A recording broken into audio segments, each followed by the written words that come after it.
네, 반갑습니다. 네, 조금 전에 소개받은 민병래고요. 네,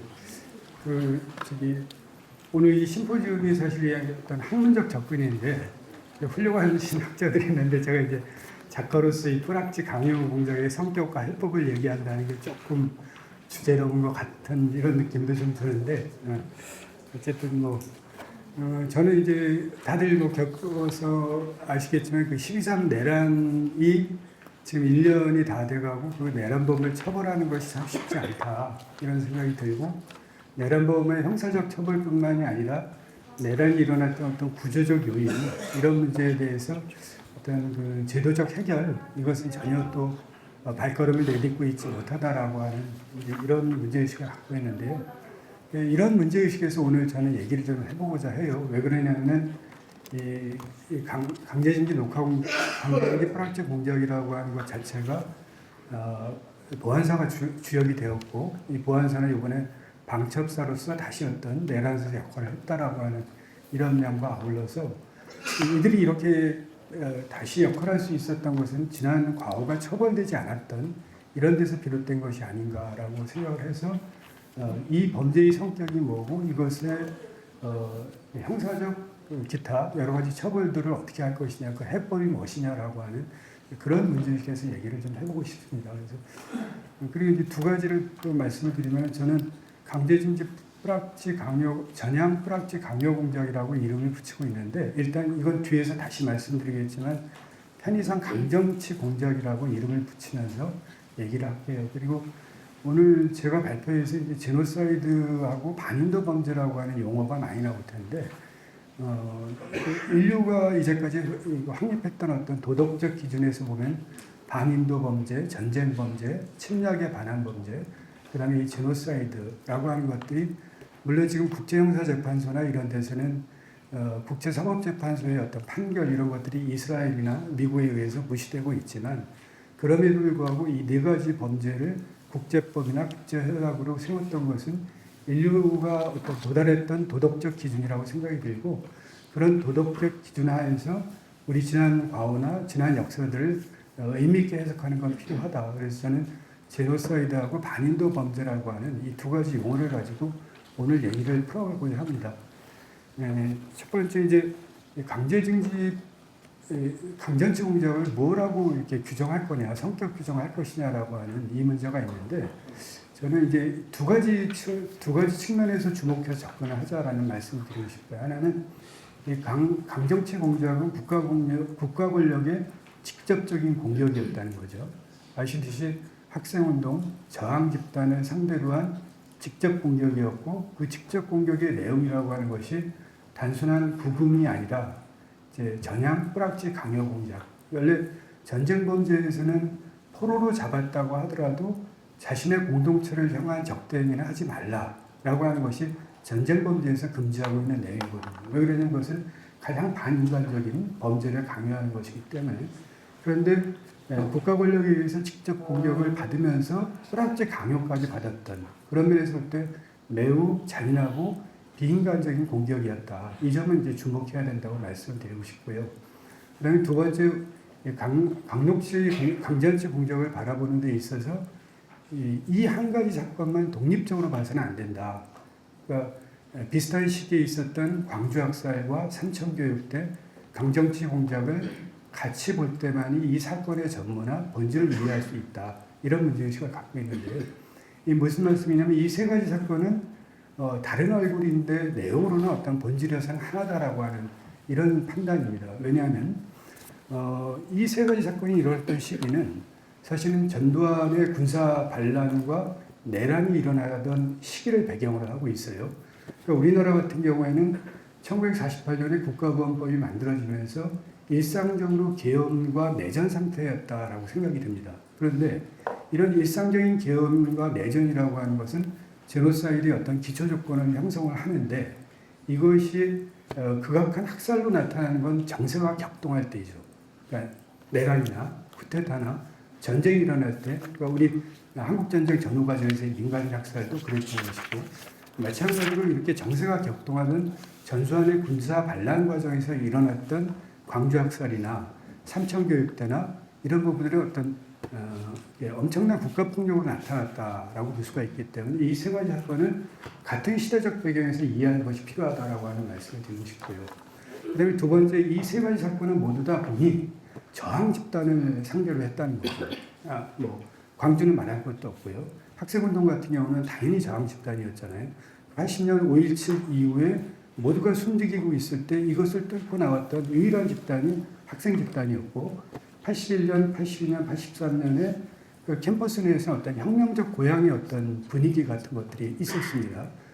그리고 이제 삼천교육대 같은 경우는 좀 외따로 생각할 수도 있는데, 저는 삼천교육대도 이제 마찬가지 맥락에서 봐야 된다고 생각을 해요. 무슨 얘기냐면은, 그 삼천교육대가 집행됐던 시기는 광주 학살 이후잖아요. 근데 광주 시민군의 중심을 차지했던 것이 브라마랄지 도시빈민이랄지 이런 것들, 이런 분들이 차지했었고, 그렇기 때문에 삼천교육대는 이후 저항할 수 있는 잠재적 적대 세력에 대한 선제 공격의 의미를 가지고 있었다고 보고, 이것은 꼭 삼천교육대에서만이 아니라 형제복지원에서 마찬가지 나타났다고 봐요. 부마항쟁 이후에 부마항쟁에 가입했던 불안했던 많은 불량아들을 형제복지원에 몰아넣었던 이런 일련의 과정이 있기 때문에 이 세 가지 사건은 다 저항 집단, 저항할 수 있는 잠재적 적대 세력에 대한 공격이었다. 이런 면에서 바라보고, 또 하나 이것이 이루어졌던 과정은 매우 체계적이었죠.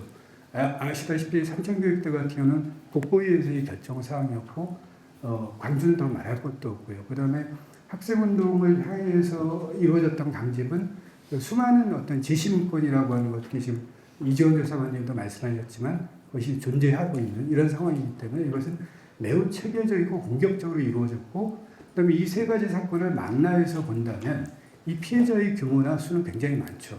광주학살에서 집단 살해당한 사람들, 그다음에 삼천교육대의 4만, 그다음에 강제징집에 3천에서 5천 정도, 이런 게 피해 규모라고 하는 것도 굉장히 많은. 그래서 저는 이 강제징집 하나만 독립적으로 본다면 모르지만 이 세 가지 사건을 같이 묶어서 본다면 우리 현대사에서 전두환 군사 반란 시기에 일어났던 제노사이드라고 볼 수 있고, 이런 맥락 하에서 각각의 사건은 하나의 국면 내지는 에피소드 이렇게 볼 수 있는 것이 아닌가라는 문제의식을 갖고 있습니다. 그런데 이렇게 볼 때 이제 반론이 있을 수 있죠. 어떤 거냐면은 제노사이드 협약에서는 보호 집단은 국가, 종교, 인종, 민족이라고 하는 네 가지 집단과 한정하고 있는데, 좀 전에 열거됐던 사건들은 다 정치 집단이란 말이에요. 근데 본질적으로 제노사이드에서 보호 집단이라고 하는 것에 가치를 세울 때는 뭐냐면은 어떤 집단을 배제하고자 하는 의미가 아니라 비무장 민간인 집단을 보호하고자 하는 것이 핵심적인 문제의식이었거든요. 그렇게 봤을 때 어떤 아까 열거됐던 어떤 그런 저항 집단을 역사적 희생되었다라고 하는 것을 바라보는 것이 제노사이드의 가치나 정신에서 벗어나지 않는다고 보고 있고요. 이런 문제의식은 저만이 아니라 최우국 교수 같은 경우에도 4.3이나 보도연맹, 그 다음에 강사윤 교수 같은 경우는 이것을 넘어서서 한국전쟁 과정에서의 민간인 학살이랄지 부역자 학살까지 마찬가지로 묶어서 어떤 정치 집단을 보호 집단의 의미로 넣어서 판단을 하고 있는 거죠. 그렇게 봤을 때 저의 문제의식은 강정치 공작을 강정치 공작 하나만 따로 떼서 볼 것이 아니라 그 세 가지 사건을 묶어서 전두환의 군사 반란 시기에 일어났던 우리 현대사회에서의 어떤 제노사이드로 접근하는 것이 맞는 것이 아니냐 하는 거고, 그것이 제가 내리고자 하는 어떤 성격 규정입니다. 그러면 이제 이렇게 성격 규정했을 때 과연 우리가 역사적 해석을 이렇게 한다라고 할 때 우리가 어떤 시대적 과제랄지 어떤 과거사 해결의 어떤 해법이 어떻게 달라질 수 있는가라고 하는 문제인데요. 저는 이제 이렇게 됐을 때 우리가 가해자 처벌에서 가장 중요한 문제가, 어려운 문제가 공소시효의 문제거든요. 공소시효를 넘어설 수 없다라고 하는 이 문제가 되는데, 우리가 1951년 2월에 제노사이드 협약에 가입을 했어요. 그럼에도 불구하고 우리는 이행입법을 만들지 않았던 상태죠. 그래서 이행입법을 만들게 되면 아까 제가 얘기했던 보호집단의 문제도 해결할 수 있다고 봐요. 국제법 정신을 공대법에 적용하면서 우리는 보호집단에서 정치적 저항집단을 이행입법에서 포함을 시키면서, 그 다음에 제노사이드 협약에서 매우 모호한 조항들이 많죠. 신체적 위해 조건이랄지 어떤 집단적 위해를 가한달지 이런 부분에 대한 명확성을 기하면서 이런 부분들에 대한 범죄를 저질렀을 때 형량을 어떻게 할 것이냐라고 하는 문제, 이것들을 넣을 수가 있는 거죠. 그리고 이제 여기서 저는 법적 정치적 상상력이 가능하다고 보이는데, 제노사이드 이행 입법을 하게 되면 거슬러 올라가면 51년에 가입을 했으니까 그 사이 기간에서는 공소시효라고 하는 것들이 배제될 수 있지 않겠냐라고 하는 이런 상상력을 해보는데, 물론 이런 얘기에 대해서 대부분은 부정적으로 보세요. 변호사들은 말할 것도 없고. 그러나 비록 이것이 이행입법에 의해서 그 공소시효가 배제되지 않는다고 하더라도 저는 굉장히 중요한 결과를 얻을 수 있다고 봐요. 지금 내란 이후에 어떤 국가보안법 폐지 문제 부분에 대해서는 사람들이 지금 반응이 없잖아요. 사실 강정치공작의 뿌리를 들어가 보면 극우 반공체제와 어떤 국가보안법이라고 하는 것들이 뿌리가 돼 있었는데, 이번에 국가보안법 폐지 청원했을 때 불과 3만 명밖에 동의하지 않았던 이것이 이제 지금의 미묘한 현실이라고 보여지는데, 역시 차별금지법에 대한 호응, 이것도 굉장히 부족한 상태라고 보고요. 그런 상태 속에서 제노사이드 이행입법이 만들어지게 되면 한반도에서 정세가 격동하거나 혹은 반동 시기가 왔을 때 그것을 막아줄 수 있는 어떤 안전판으로서 역할을 하지 않겠냐라고 하는, 그래서 저는 아까 같은 성격 규정을 했을 때 이행입법이 굉장히 중요하게 다가온다라고 생각이 되고요. 그리고 이제 두 번째는 뭐냐면은 이제 가해자 임명 사전의 문제를 저는 해법으로 제기하고 싶은데, 지금 이제 진화위에서 5기 결정문까지 5번의 결정문까지 나왔지만 그 가해자의 이름들은 다 공곡으로 처리되어 있잖아요. 내부 방침이 비실명 처리다라고 하는 건데, 우리가 이행기 정의를 세우면서 진실 화해 모델에 초점을 뒀죠. 역관계 이런 것에 비추어 볼 때는. 근데 지금 국민주권 정부가 들어선 상태 속에서 역관계는 변하고 있다고 보거든요. 그러니까 진실 화해 모델에서 진실 정의 화해 모델로 이행할 수 있는 내외적 조건이 성숙해 있다, 이렇게 보고 있습니다. 그래서 당연히 진화위에서도 과거 비실명 처리라고 하는 방침을 넘어서야 되는 것은 말할 것도 없고요. 사실 그 실명 문제에서 제기되는 문제는 두 가지 문제밖에 없거든요. 개인정보보호법하고 명예훼손법밖에 없는데, 역사적 정의를 세우는 데서 그것을 넘어서지 못한다. 그것은 제대로 된 용기 있는 자세가 아니라고 생각됩니다. 지금 이제 아까 위령 영상도 봤지만, 그리고 오사단에서 죽었던 많은 동지들이 있는데 그 동지들이 국가의 사과로서 만족할 수 있는가? 그것은 아니라고 봐요. 고문했던 사람들, 그 사람들이 국가 뒤에 숨지 말고 나와서 사과를 할 때만이 비로소 그 부분에 대해서는 화해가 성립되는 것이 아닌가. 그래서 진실과 정의 모델을 세운다라고 할 때는 가해자가 밝혀져야 되고, 가해자의 임명사전이라고 하는 것은 반드시 나와야 된다. 근데 이런 단위 사건에서 가해자 임명이 얼마나 많을 것이냐라고 생각할 수도 있지만, 가령 사망사건이 일어났던 부대 같은 경우에는 헌병대장이 있고 보안부대장이 있잖아요. 그리고 운영과장이랄지 담당 수사관이 있고 심사장교들이 있죠.